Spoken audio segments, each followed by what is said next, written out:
Morning and welcome to Morning Coffee with Brigid. I'm Brigid Burke and we are at the 23rd of December 2024.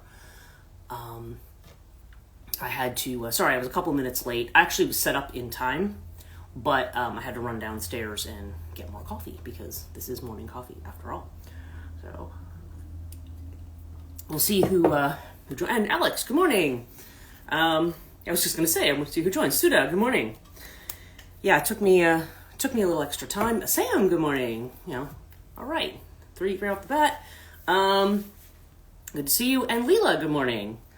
Yeah, this is great. And so it's good to see everybody on here. And probably worth mentioning the schedule for this week. I'm going to be on today. And good morning. I'm going to be on tomorrow for Christmas Eve. Christmas Day, I think... good morning and good afternoon to you, Sam, actually. I'm going to be on tomorrow and then not on Christmas Day. I think I'm going to take that day off. And I think everybody is going to probably be busy with stuff anyway for everybody. I mean, I know not everybody is Christian who is on here, but yeah, so not everybody, I guess point being is that not everybody celebrates Christmas, but I think there's still a family thing for everybody. Whether they do or not, because I know a lot of people are pagan as well and so forth. But it's everybody kind of still celebrates this day. It's a thing. So so I won't be doing Christmas Day, and I think after Christmas, I might try to move the time slot around a little bit because 7 is feeling early for me. I know for some people, like I know Suda, I think you've mentioned 7:30 feels kind of late for you.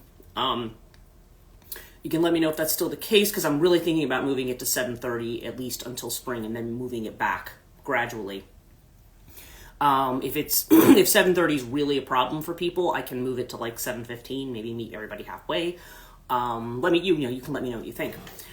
Just because, you can see me this morning because it's a clear morning and it is cold. I'll catch the replay, no worries, is what you're saying.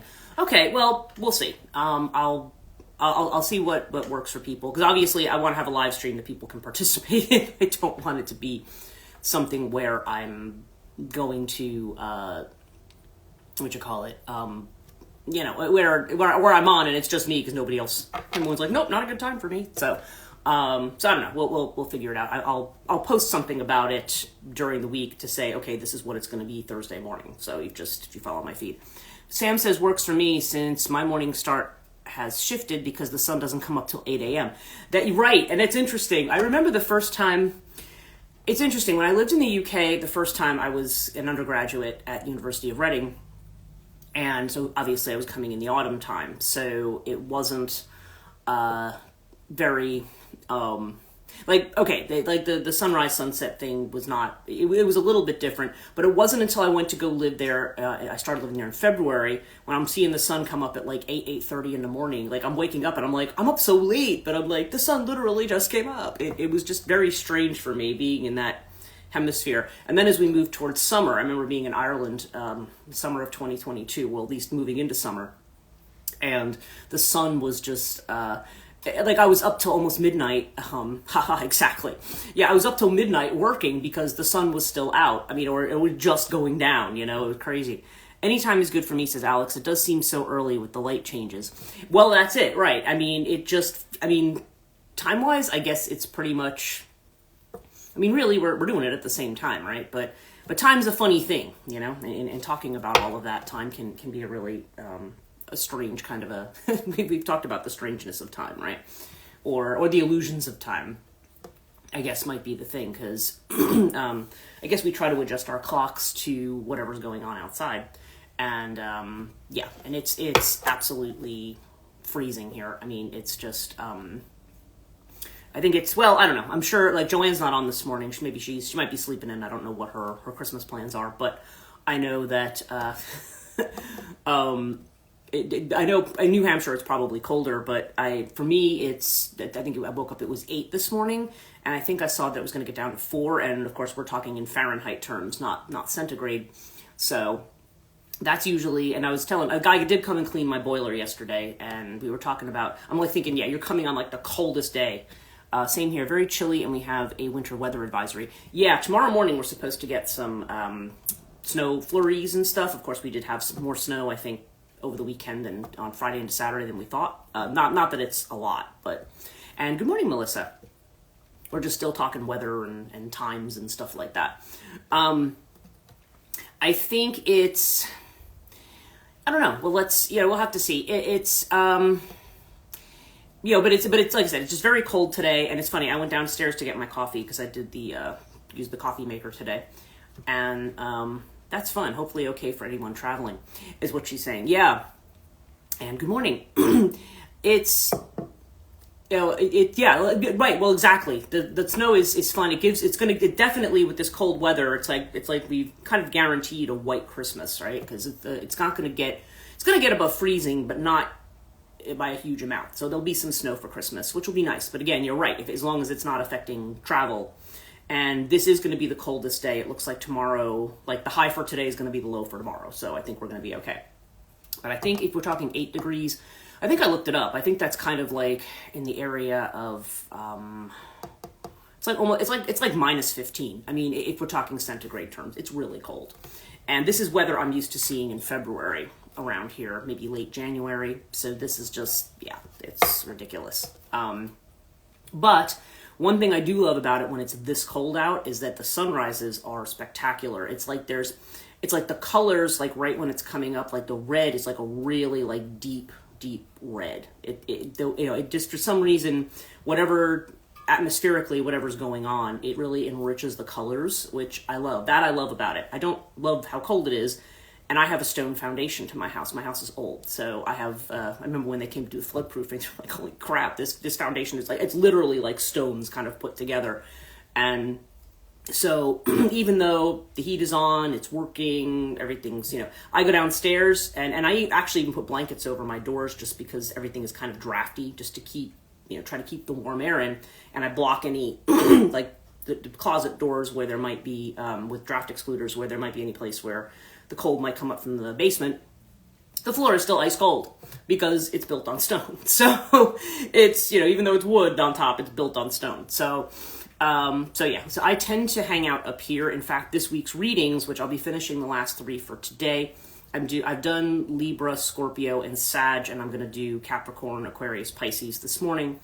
I have a lot to do this morning. I've got final grades to get in because I had a few students who are stragglers. I have one who needs an incomplete, and given this person's circumstances and what they were discussing with me during the semester, I'm willing to give them the incomplete because they're going through something that I went through at 19, and I understand the mental stress that goes along with it. So I was like, no, I get it.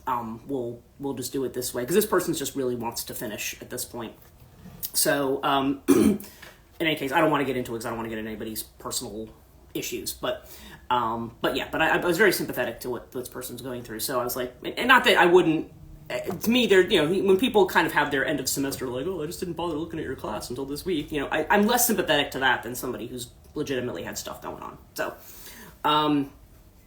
but in any case, so that means I have to do incomplete contracts and stuff. And so I was working on that stuff last night. So there's just been a whole lot of stuff that I just want to finish everything up today, because Azrael has said to me, you really need to, it's like I'm getting a lot of hermit card, like you need to take some time.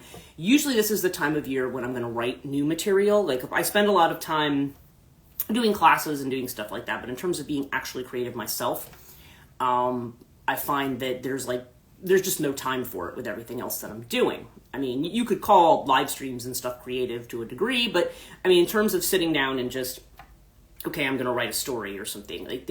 Literally I kind of got this morning, this is, get away from some of this stuff. You've got everything planned. Now just take some creative time. So I do have a class. Alex and I are doing a class next weekend that we're, kind of a one-to-one class. So that's fine. That's no problem right there. And we're going to finish those things up. But other than that, for the rest of after today, and I am going to do the Cattonia live stream, but I'm going to do it at 3 because I need to get to the store and I want to get there this morning. If I go in the afternoon, it's going to be absolute chaos because everyone's going to be out buying their stuff for the holidays who didn't get it. Because the weekend with the snow and stuff, I think, threw a lot of people off. So we'll do that then. So I just have a whole bunch of stuff to finish today. And I'm feeling like, okay, I want to get it done today. And then I want to enjoy Christmas Eve. I don't know how you guys enjoy Christmas Eve. I enjoy it by, that's usually a day. Sometimes I'll see people. I have to contact my neighbors and see if they're around because I still haven't brought them. There's one set of neighbors. Well, there's a couple neighbors on this block actually that I like, but there's a few of them. But there's one couple that they've lived in this town forever, and we usually have like Christmas cookies and like have coffee and stuff and just sit down and do something nice. I haven't even had a chance to reach out to them. I see them sometimes when they're walking their dogs, but I'm going to go over, I'm going to text them and see. They might not be able to get together till after Christmas at this point. And Leela, you're somebody who I want to get together with, but I know you said after Christmas was better too. So, I'm just trying to, this is a time of year I feel like when it's time where we connect with people and like catch up with people. So I want to take some time out for that. And then generally, Christmas Eve night, what I do is I usually make something. I like to put the Christmas music on and pour a glass of wine and like just do some cooking. It'll be a little warmer too, so it's a better day to do it. And Leela says, yes, I have not forgotten about you in these weeks. So, there's just been something every day. And then there's been punctuated by headaches at different points where, I'm pretty much laid up. But, so I'm going to do all of that. And, what I usually like to make around Christmas is I make quiche, which I know sounds kind of funny, but, I have a quiche recipe that's like, it's like a bacon and cheese quiche, but it also has like thyme and a bunch of other stuff in it. And, that's right. I got to get the, things for it. I need to get the container for it, but I make my own crust and everything, and I do everything from scratch. So I like to do that. Yum. I love quiche. I know. Yes, I do too. This recipe I have always comes out really, really good. Yum. Yes. So yeah, I'm excited. And then, this is the type I'm going to put on like Christmas shows or music. And for me, I don't, I think there's more. Ooh, very nice what you're saying. Yeah. There is I think a lot of people, actually, it's interesting. Okay. Speaking of Christmas shows, I grew up on like a Charlie Brown Christmas, which people kind of look at, I don't know. People have a lot of ways of looking at that in modern times. It is kind of it does feel like a little bit out of fish out of water in today's culture and environment to watch something like that. But everybody everybody's done a mashup of like the dance scenes and everything, to different stuff. And, there's some favorite ones that I have where people have kind of played around with those clips.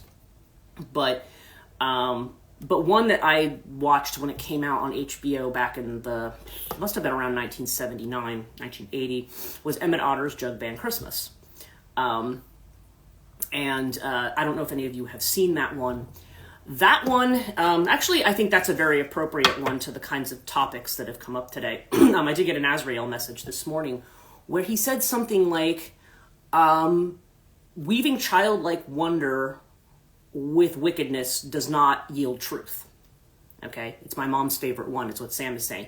Yes, it's my favorite one too. I love that one. It doesn't get enough praise. Yeah, I'm going to talk about that one in a second, but I thought that was a really interesting message from Azrael this morning where he said so I think it's almost like taking the childlike wonder of this holiday, which I think is something that's evoked in everybody around this season.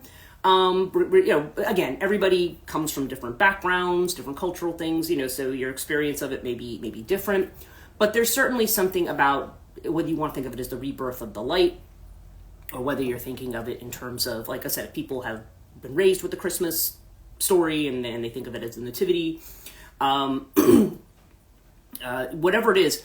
It was interesting that Azrael said that, and I feel like Christmas, like everything else, well, actually, it's weird because that was kind of the thing I had. Like even like Christianity itself, it's been commodified into something else other than what it was meant to be.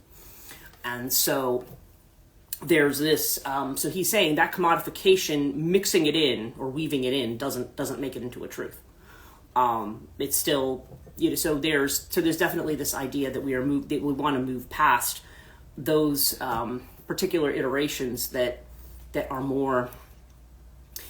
Trying to really there's like a stripping back to like what is really being reborn here, like what is happening, what is the wonder of what's coming into being, like rather than all of the other stuff that gets mixed in with it that really has nothing to do with it. Okay, So that was an interesting message I had. Again, very unexpected message from him this morning. That was the one that I had gotten. It was, it doesn't become truth just because, you've woven it in with something that is, that you're trying to kind of, fit into that category. But what I love about Emmett Otter is that one, I think, that's literally the only Christmas special that makes me cry. I don't watch any of those movies like It's a Wonderful Life or, people watch Die Hard, and I'm like, people can do whatever they want to do for Christmas. I mean, I'm not telling anybody what to watch or what not to watch. Personally, I don't care for it. But Emmett Otter, I love it because, it's a Muppets thing. But it's, you've got Alice Otter and you've got Emmett. Okay, and they lost their dad, right? And he was a snake oil salesman, which is quite interesting. But they just kind of have this thing. They're barely getting by. They do odd jobs, like she does laundry and she's got her wash tub, and he has a little tool chest and he'll do odd jobs like fixing. And of course, the nominations of money that they get is not very much. Like they get 50 cents for this, and whatever. And of course, then she's bringing laundry, and she's late to this one house of this very the fox lady, who I think is actually married to the mayor, who's the frog, which is kind of weird. But in any case, they're doesn't want to pay her because she's late, and you can wait till next week to get paid. So there's no money for Christmas basically. And then there's that whole River Bottom Nightmare band, those guys that come in, and they're supposed to be like these bad boys. And what's interesting about them, the more I see them as I get older, I'm like, yeah, they kind of they are very privileged. They can go in, they can spend as much money on they want. They have a very expensive car. They have all this expensive equipment. They don't value any of it. They don't value anybody. And they don't care who they trample on. I mean, that's kind of the way that they come across. But what's interesting is everything centers around that contest that they have. They have like a talent contest for Christmas. And there's like a $50 prize, which $50, $50, that's basically grocery bill for the week, right? But it's just, everything becomes, and there, it becomes like, I don't know if you ever read O. Henry's story, The Gift of the Magi, about the husband and wife who have no money but want to get each other something really nice for Christmas. So she cuts her hair off to get him this chain for his watch, this golden watch chain, and he sells his watch so that he can get her combs for her beautiful long hair. Like, it's like they both do the things. Yes, your fave. Yeah, exactly. So it's like you're both sacrificing something that means a lot to them for the other person. And so, but they sacrifice, he takes her wash tub and he turns it into a wash tub base, and they play their jug band thing. And the music is great in this, actually. That's my fave story. Ha ha ha. Yes, it is. And and so they hawk Emmett's tool chest. She hawks Emmett so that she can buy fabric to make a dress to kind of sit. One of my nephews was named after Emmett. Oh, interesting. So in any case, but the thing that really gets me about this is that they do the contest, and of course, neither of them win. It's the River Bottom Band comes in late at the last minute with no, not following any protocol, wins. And actually, I remember their song. Like a lot of people, like I think there's been like metal bands that have covered that song, and I'm like, it actually just sounds like a crappy Edgar Winter knockoff. Like somebody's tried to take Edgar Winter's Frankenstein and turn it into this weird thing. I don't know. Anyway, it wasn't. I wasn't impressed with it as a kid either. I was just like, this just sounds like somebody's crappy imitation of a rock song. But in any case, they come in and they win. And so they're going home and they realize they've just given up their whole livelihood for each other in an attempt to do something nice for each other. And, but they're not really bothered by it. And they kind of are, but they kind of aren't. And as they're walking home, they decide to take their two songs and sing them together. And then the mayor, who owns the restaurant in town, hears them and then says, "Hey, would you like to have a job?" So they didn't get the $50, but they got, good morning, Jenny. But they got some kind of a regular source of income, doing what they want, doing what they love. So you know what I mean? So it's like they still win in the end. You don't get this one-time cash prize, but you get this other thing. And so you risk everything and you think you've lost, but you haven't. It's like it's the this or better prayer, right? Right, in a way. like the trickster element there is what Alex is saying, or love the trickster element. Yes, it's, yeah, but I always love this one because I'm like, that's kind of how life works. It's like, it's not, we have our plans and we have our aspirations, and I'm determined that I'm going to achieve this goal in this way. And we may dump everything into it, but that's the fool card too, right? It's like you dump everything into it. You take your risks, even though people say you're stupid if you let go of that. Like, think about it. Oh, you let go of that. Now you just let go of your means of being able to make money for yourself, and now you have nothing, right? It sounds, I mean, apparently speaking, it's very foolish what they're doing. But they're not. But in the end, it's just like, yeah, they took all the risks, but they ended up with something better. So where they could be together, where they could, and it really, it comes at the moment when they decide, rather than trying to do things separately, they try to do things together. So I think that particular, that particular special, and I think it's based on a Lillian Hobart book, who I know is a very well-known children's author at the time. I remember seeing her books when I was in the library regularly, and I don't think I ever saw that one, but I know that she had written a number of things with these kind of animal characters. And, well, that's interesting. There's some animal scratching on this side. It's really funny, because occasionally what I found out is that the red squirrels will like to, they find a little tiny hole under the foundation, and they slip into my basement, and they'll sit in the rafters and eat their nuts. Like I know it sounds gross, right? But they take their little walnuts and stuff, and they're cracking them open. And I know, because I find the nut casings on the ground when I go down to do my laundry. And so it's warm in there, so I'm sure they're going in there. But the sound that they make sounds like when they were doing, it always reminds me of Emmett Otter when they're scratching at the, playing the, what was it? I forget what they call it, but they're basically playing the scrub board thing. It was like, I'm like listening, I'm like stop playing, stop playing with the jug band down there. It's kind of funny, but because inevitably it's when I'm recording readings or something, and then you hear this in the background. Like, could you pick a different time to do that? But anyway, I don't know. It was just interesting that we kind of dovetailed into Emmett. But I haven't watched Emmett yet. I need to be in a certain emotional place to watch Emmett, because it really does every time.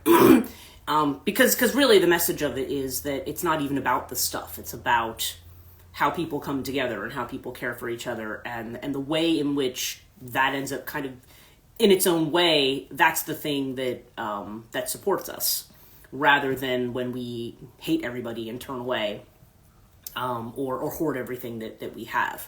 So yeah, so it has it has a really kind of interesting and powerful kind of message about that, about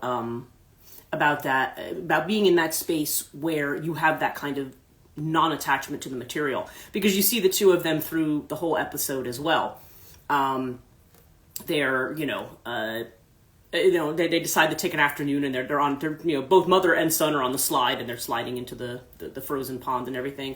Like they're happy because they have each other, and because they have this. They don't have a lot of stuff, but they make the best of what. Now again, I have something to say about making the best of things too. That's kind of another thing, but the point being is that that's where the abundance is in that relationship. The abundance is in the connection between mother and son. It's not the abundance and their friends and their people in the community.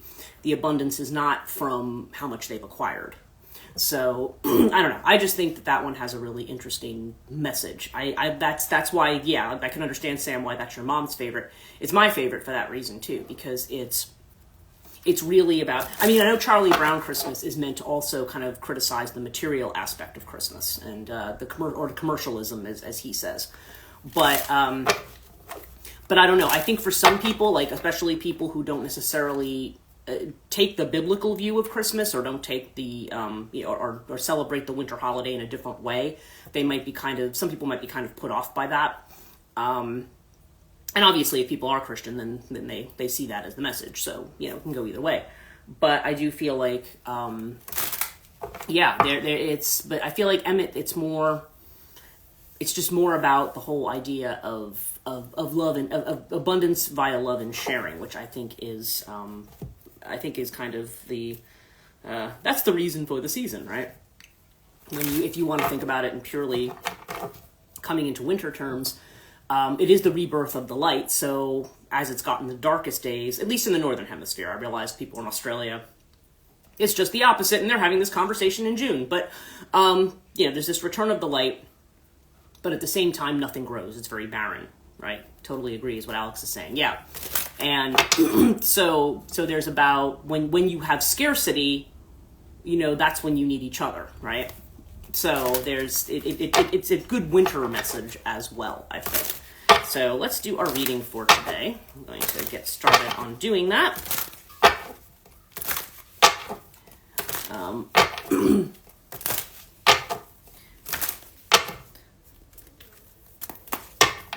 So anyway, that's how I plan to spend that, and I plan to spend the rest of the year. I'll be doing some work in between. It's not like I'm going to be nothing, but and I'll be doing these live streams, except on Christmas Day. So, okay.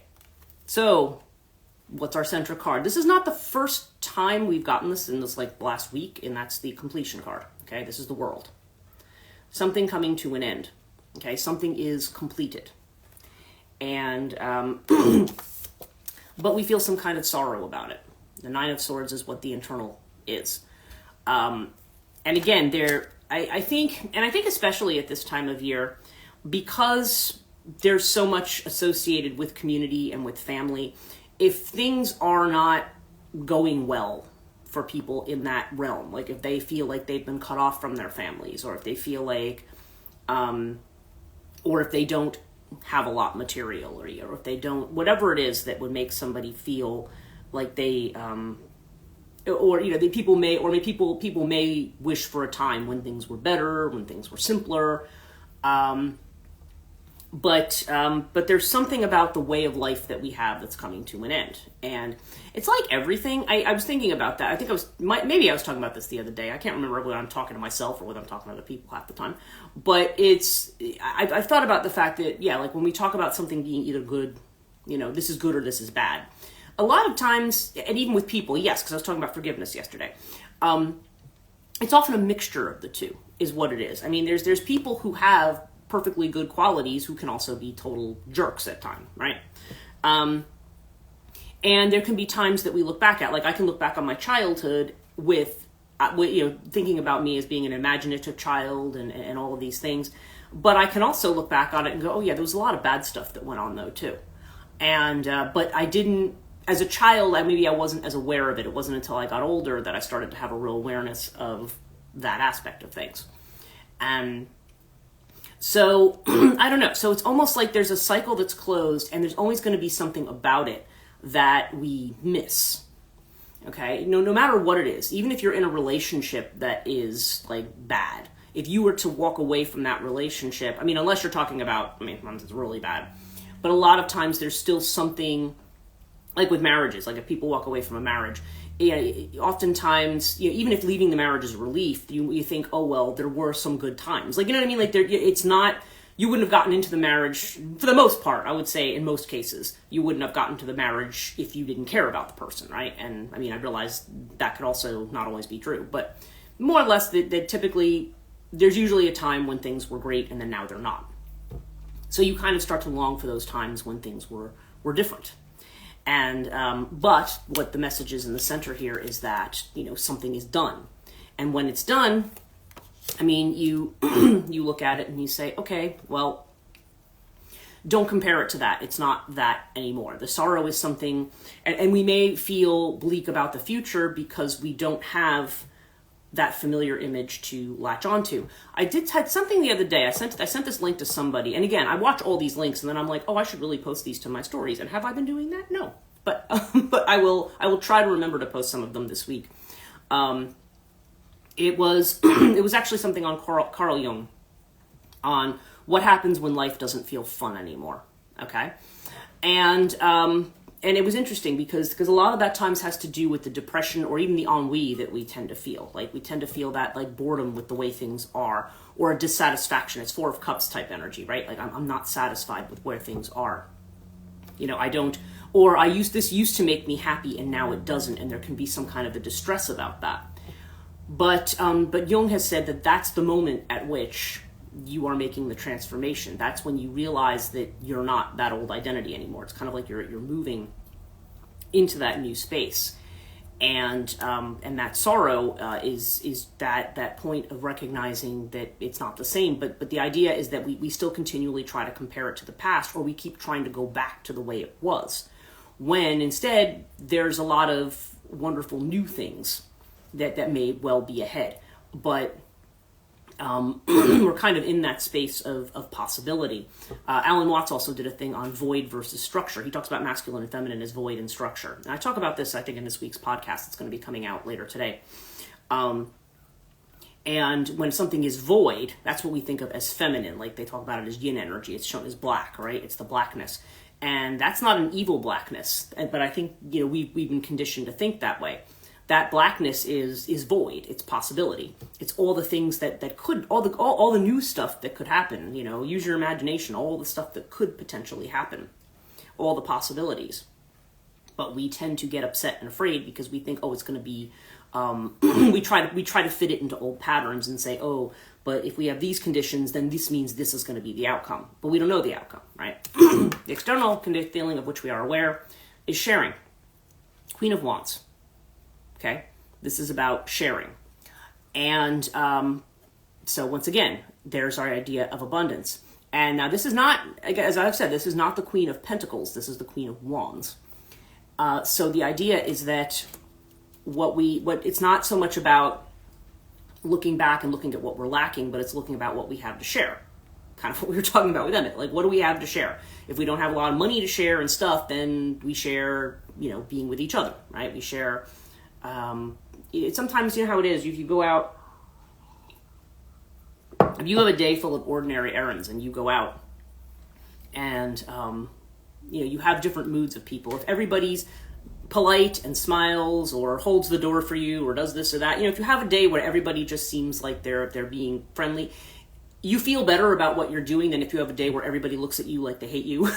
And, people are, kind of cutting people off and slamming, you know the difference in vibe between days like that. And days might actually be a mixture of those things. But if you have a day where everybody kind of is, that's even a very small mode of sharing, like where you're sharing, even if somebody else doesn't reciprocate it, there's this sense of sharing that, and oftentimes even doing that, you can take somebody who's in a very bad space and they can, that might change their day for them. Oftentimes it's not even that we have to share in big ways. You can share in small ways too. I don't know why that's coming into my head, but that's kind of something I was thinking about. We all have something to share. It doesn't mean that we have to be brilliant creatives. It doesn't mean that we have to, we might be, but you don't have to be, and you don't have to be, it's not like you have to have like a whole lot of money to share with people either. It's just, you and the essence of who you are is something that you can share. All right. So what are we being called to? This is interesting for wintertime, is that we have the silence card. Okay. This is stars. So this is about being in the stillness of who you are.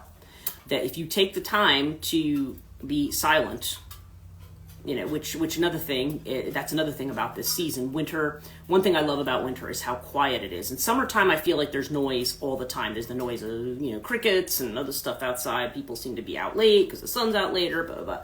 This is it's more of a dark time, so it's quieter. Okay, it's like a time of gestation, it's quiet. And if we allow ourselves to feel that quiet, it's like then there's the breakthrough. Okay? Now, this is the Justice card, but this is about a breakthrough to truth, about what our truth is.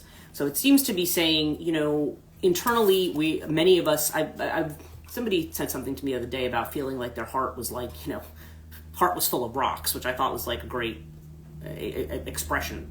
And I feel like, especially with a lot of the retrograde energy, I think a lot of us have been feeling that, like your heart's full of rocks, like you feel weighted down by stuff.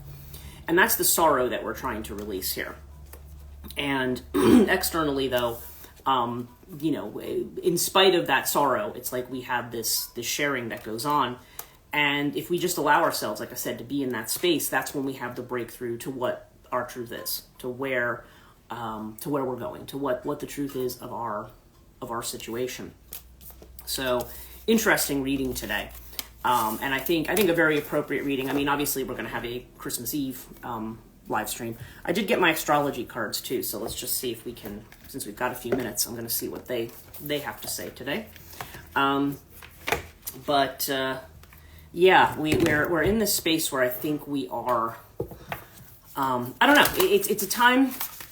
One of the things I do like about winter is that it's like this time of kind of, we're in this collective energy of sharing, right? Because culturally, whether you're looking at it from the capitalistic viewpoint or whether you're looking at it just from, you know, the festivities of the holiday, the way that we all tend to feel, whether it's Christmas, whether it's Saturnalia, whether it's Hanukkah, there's all these things about these kinds of miracles connected to light and about the coming of light and about, you know, the fact that things don't grow right now. I had a weird dream last night, like of trying to drive down this road, and twice in this dream it was like I was coming to an intersection, but it was weird. It was like inside a building, which is kind of weird.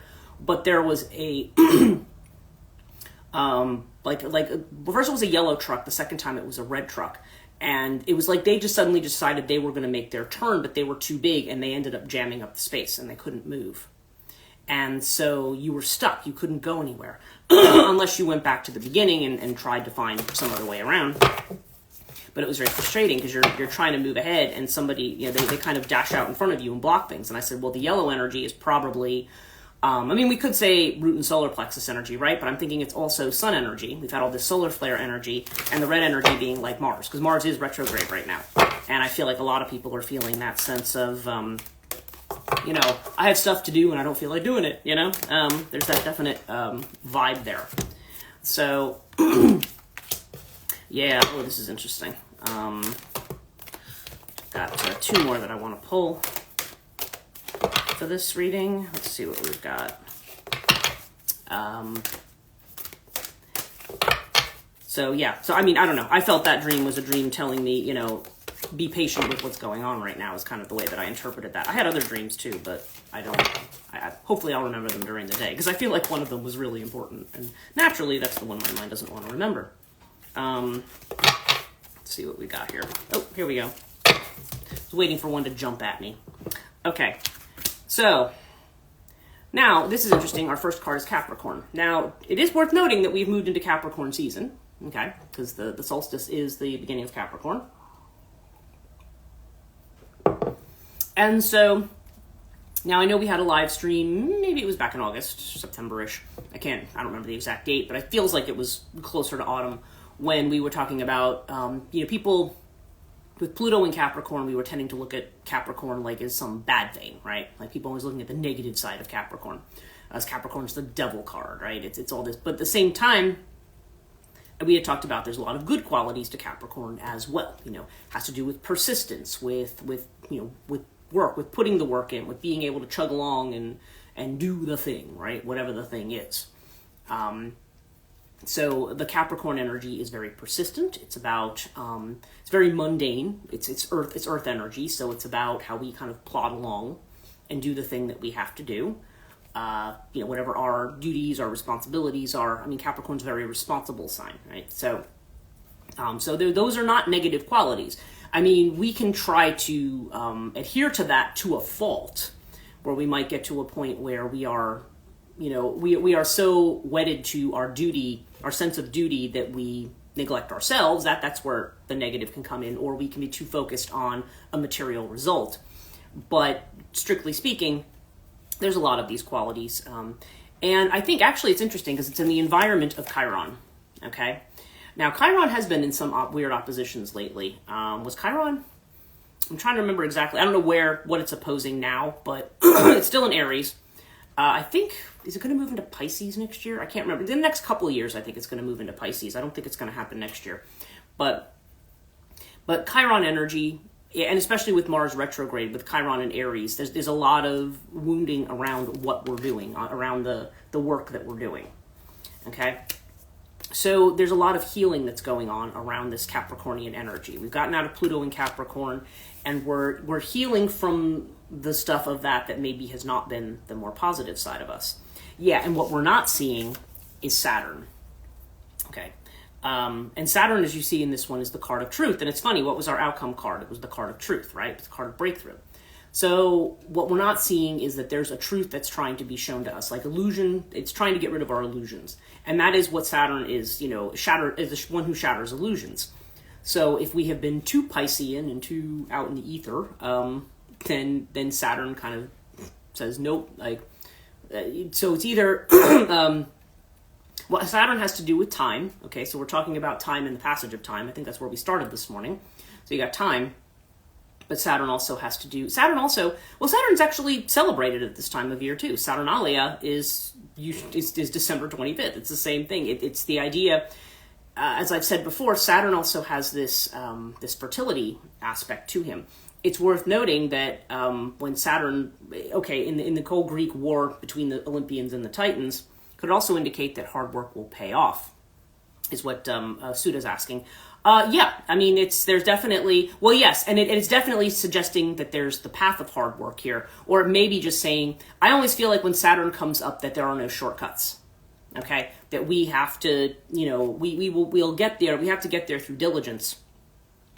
But Chiron here also seems to indicate there's healing or wounding around that energy, where maybe we've been working hard, maybe feel we're not seeing a result, okay? And maybe we feel like, well, the Chiron and Aries wound is, no matter what I do, it's not enough, right? So with Saturn here, it's saying that, there's definitely a sense that there's things that are going to take time, and we have to pay attention to the steps, yes, that we have to do to manifest things, right? So Saturn here, but as I mentioned, Saturn is also about fertility. Saturn in the war with the Titans and the Olympians, okay, was Kronos in the Greek, and they're not a one-to-one match, by the way, but they're pretty close. Kronos as the god of time, who ends up devouring his children, and then there's a rebellion with Zeus and everything, and then they have this big war. When Saturn is deposed, it's not like Saturn is cast down into darkness. Saturn becomes the king of the Elysian Fields. Okay, the Elysian Fields is when you think of the concept of Hades being this gloomy cave, the Elysian Fields are the nice place. There's pretty fields and trees, and there's feasting, and it's the place where the heroes tend to go, or the ones that the gods favor. It's not the same as what we think of as quote unquote heaven, but it is this space in the underworld that is more pleasant, so that you can go on and have kind of a nice afterlife where you are. But Saturn is the ruler of that space, which I don't know if a lot of people know that. So yeah, but this is about time, and it's also about the fact that certain things are going to take time. That's certainly a message I got this morning. Like, yes, everything, you have to give things time. I think as we become aware that certain things are headed in a certain direction, we're like, okay, good, well, it's going to be that way tomorrow, and frequently that's not the thing. Okay, so water element, yeah, we need to go with the flow. And I think we're also, not only we need to go with the flow, but we also need to pay attention to our feelings. Okay, this is the sensing card. And ultimately, we have the fifth house card. Creativity, not only is it calling us to be creative, because that is one element of water, allowing, to work through our imagination, and sometimes I think even working through our wounds creatively, okay? But also, this is about coming into relationship. It's also, Leo is the house of happiness. This is about being happy. And allowing ourselves to be in that space and not be so concerned about certain outcomes. We know we're continuing our work. We should not feel that our efforts are not enough. We are working towards something, and there are no shortcuts. Everything happens when it's supposed to, so go with the flow and be happy. I feel like that's what it's saying. So that's it for me today. That's what I have. I hope this was helpful and useful to you guys. And so yeah, we're going to do 7 o'clock tomorrow morning. And as far as the time change, I will let you know what that's going to be. Maybe sometime tomorrow I'll post something about it. Whether I do 7:15 or 7:30, I'll figure it out.